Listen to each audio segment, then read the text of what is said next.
Now I am at the hospital in Eros City.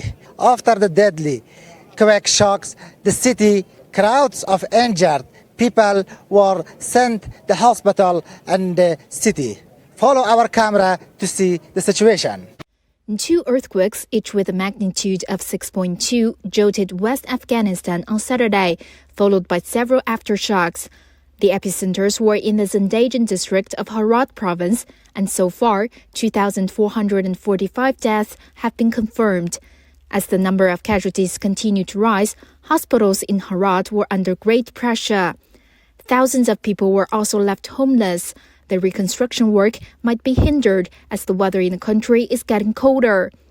The Afghan caretaker government has allocated cash aid to affected families, while countries and aid agencies have announced readiness to dispatch humanitarian aid to the quake-affected areas. چې کوم موږ د دوا ډیپوګان دي په هغوی کې یوه اندازه د موږ سره دوا شته، بیا د موږ همجوار ولایتونو نه هم یوه اندازه کومک شوی دی.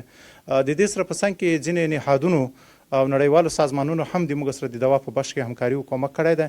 خو البته که موږ د لانګ ټرم دپاره د محاله دپاره وګورو، شاید دا دوا به کفایت ونه کوي. د راتلونکي دپاره شاید موږ نور طبي تجهیزاتو یا دوایي ته ضرورت لرو. په داسې لنډو الفاظو باندې ویلی شم چې یقینا د 12 کلي یا 14 کلي دلته په زرهاو نفوسونه اوسېدلو، دا خلک ټول زیات متضرر شوي دي.